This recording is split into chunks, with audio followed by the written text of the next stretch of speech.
Welcome to the Butterfly Effect. I'm Chris Horner, and this is the fabulous, fantastic Stage 9 of the Vuelta, España 2021.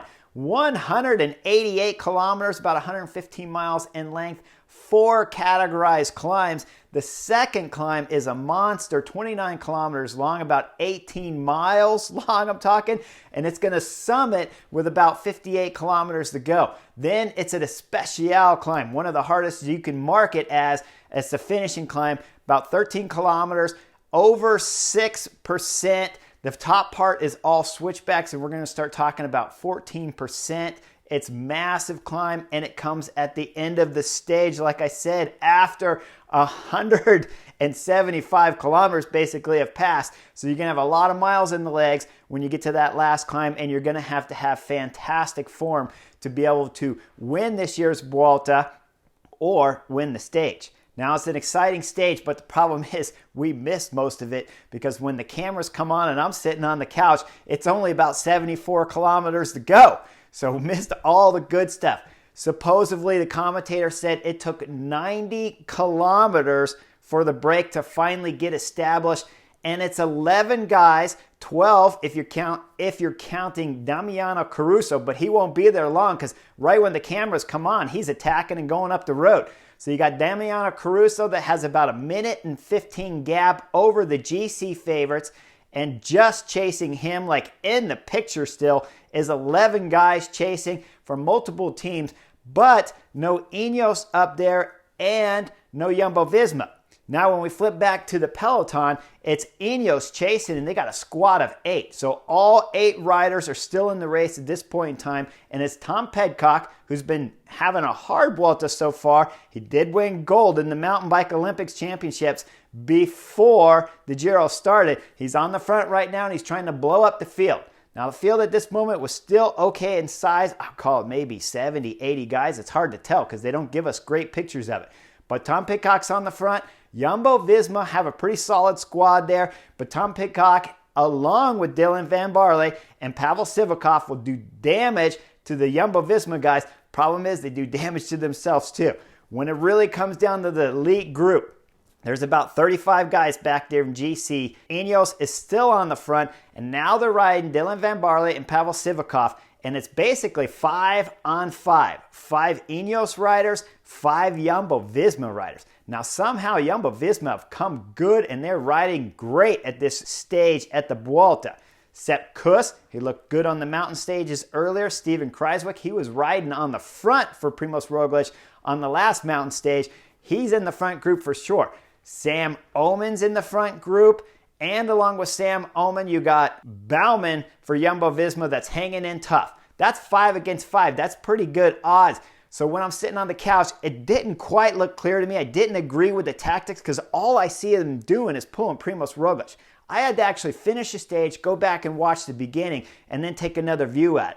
Once you see the beginning, because it only lasted for about a K or two before Ineos had the group split so small. I thought originally that Ineos had just been riding on the front like crazy, but instead it made a little bit more sense. Ineos is getting on the front to try to drive it to isolate Primoz Roglic. This, in my mind, is a much better tactic. I liked it watching the second time around because when we've seen the history so far during this first week of the Vuelta, Sepp Kuss and Steven Kruijswijk have gone bad at different times on the summit climbs. So they're trying to just blow it up and get Roglic completely isolated and then to start attacking him with their 3 leaders up there. Doesn't happen though, because like I said, Sepp Kuss, Steven Kruijswijk, they do a great job of staying with Primoz Roglic. With 40 kilometers to go, after about 30 kilometers of Ineos riding on the front, they shut things down and they stop riding. Then it's the AG2R rider, Geoffrey Bouchard, that goes up the road.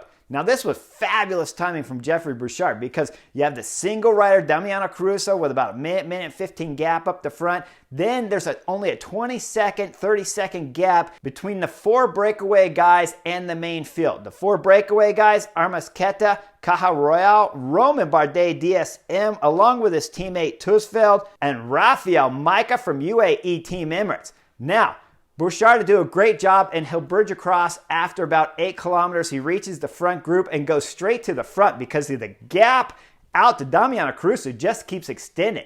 Damiano Caruso bombed the descents, powered up the climbs, and just kept putting time on the 4 chasers, who now became 5 when Bouchard attached on. Now behind, it's Jumbo-Visma on the front, and they're riding with Sam Omen and Baumann up there. This was fantastic job from these 2 riders. We haven't seen much of them at this sharp end of the bike race, and we're talking about deep into multiple climbs. The last climb they just passed, 29 kilometers long. Now these 2 kids are on the front driving it. They'll start the last climb riding the front for Primoz Roglic, protecting the GC jersey.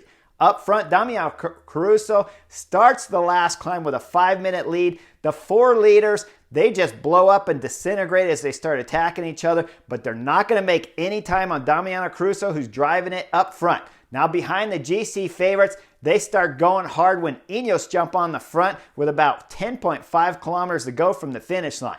Pavel Sivakov's driving it on the front. Right away at 10 kilometers to go, we see the Bahrain victorious rider Mikel Landa coming out the back. He was their big GC hope and expected to even put in a fight to win this year's Vuelta. He's coming out the back. He has Gino Mader and Padun back there pacing him up the climb, but it won't help Mikel Landa as he'll lose 5 minutes at the end of today's stage. Now let's get back up to the GC favorites, because with 9 kilometers to go, Adam Yates throws in the first big attack from the GC favorites. Sepp Kuss, Jumbo-Visma follows, and Lopez from Movistar jumps on Adam's wheel and follows directly. Now Sepp Kuss, I don't agree with this tactic at all. In no way possible can I look at this and think this was a great move. Sepp Kuss is just stabbing his legs, not with nails. He's taking a knife in there and he's just jabbing them left and right, trying to follow Adam Yates' wheel. Now, it doesn't make any sense to me unless he just absolutely feels amazing. And this is when the rider has to make the call himself.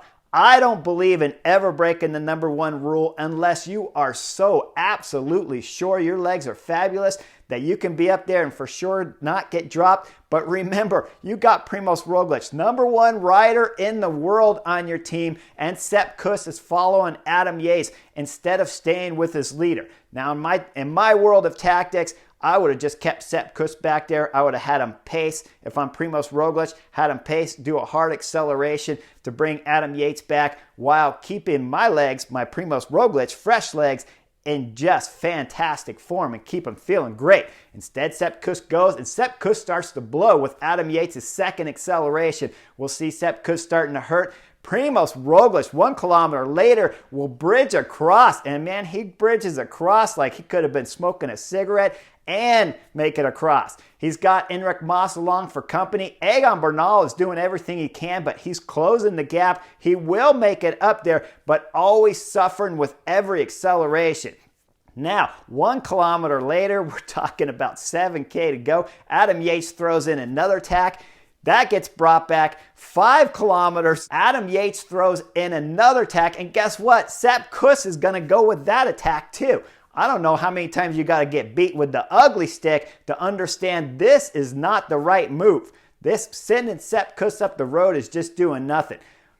Primoz Roglic, though, being the ace rider he is, he's best rider in the world, said it many times here on the Butterfly Effect, he can cover everything himself, so he doesn't need Sepp Kuss to work for him. He'll cover that move too, and then with 4 kilometers to go, it's Enric Mas, the Movistar rider, that throws in a devastating blow that only Primoz Roglic can follow. They'll get a gap. You'll see Lopez back there trying to make it up to his teammate, but that's not going to happen. He's going to fall off as Enric Mas and Primoz Roglic start working well together and putting time on the other GC favorites. Now behind, Egan Bernal was suffering, but he finds a way to bridge back up to Lopez, Adam Yates, and Jack Haig, Bahrain victorious. I don't know where he came from, but he's riding good. Guys, keep an eye on Jack Haig. He is all of a sudden getting better. Remember, he crashed on stage 3 of the Tour de France. He had a fractured collarbone. He did some surgery. He's got it fixed. Probably lost some training. Now it looks like he's just getting better with every stage throughout this year's Vuelta. And today he's on flying form because he's staying up there with the 2 Ineos riders. Jack Haig will even put in his own attack out of the group of 4 there. Dislodge Egan Bernal, this year's Giro d'Italia winner, is coming out the back, and now he cannot close the gap with 1 kilometer to go. Up front, Damian Caruso is still solo. The time gap has been dropping, and now Primož Roglic and Enric Mas are chasing full gas, and they're 100% committed to the cause of gaining time on all the GC favorites behind. The Bahrain victorious rider, the whole team in general, they're having all kinds of issues on today's stage, from fantastic to very good to absolutely devastating. We're talking Damian Caruso, who's going solo, Jack Haig, who's riding with the Giro d'Italia champion, and Mikel Landa, who's supposed to be their GC leader, floundering off the back and just trying to survive today's stage. Now, Bahrain victorious rider Damian Caruso will dig deep, and he'll cross the line for a fantastic win. Moves into the mountains competition lead on today's stage 9 Vuelta España. 1 minute back, Enric Mas and Primož Roglic are driving to the line. Primož Roglic will try to jump away from Enric Mas with about 100 meters to go for the second place time bonuses on the stage. Enric Mas gets third place time bonuses. Now behind, Jack Haig will cross the line for 4th. Lopez, the Movistar rider who was active throughout today's climb, and he covered some moves and did some attacks that I just can't remember. There were so many attacks up this last climb. But Lopez will come through for 5th on the stage. Adam Yates, who was fantastic on today's stage, crosses through for 6th and will be 6th on the general classification. Behind that, Egan Bernal suffers. He gets caught from Ciccone, and Gino Mader, the Bahrain victorious rider, comes in at about 2 minutes back from stage winner Damian Caruso. He's 5th on the general classification now. Now, behind that, Alexander Vlasov, who comes through the stage almost 4 minutes behind stage winner, losing 3 minutes on all the GC guys up front, Primož Roglic and Enric Mas especially. Alexander Vlasov's chance of winning this year's Vuelta is gone. When we dissect the stage, there was so much happening. It's impossible for me to tell you everything. But for sure, Primož Roglic is firing on all cylinders. His Jumbo-Visma guys are looking better with Sepp Kuss. Steven Kruijswijk was up there for most of the way on the climb and even crossed the line with Sepp Kuss, not losing much time from the GC favorites. Now, when you look at Ineos have a dilemma here. Carapaz lost a lot of time. He's clearly not racing for the win. Adam Yates, who was my favorite to actually push Primož Roglic at the beginning of this Vuelta, when you take away all the time that he lost from the crashes, the work that he did on today's stage, the work that he's done on every mountain stage, I gotta believe Adam Yates would be sitting 3rd right now at this year's Vuelta had he been not racing for Egan Bernal and the team had been racing for him, or if he had just saved his energy and looked after himself. Egan Bernal still in the fight, sitting 5th on general classification. Jack Haig, Bahrain victorious, somehow, amazingly enough, is back in this Vuelta, sitting 4th on the general classification. So Bahrain victorious could be very active in the later mountain stages. Of course, Movistar, we know we're going to see some activity out of Enric Mas and Lopez because they're sitting 2nd and 3rd on the general classification.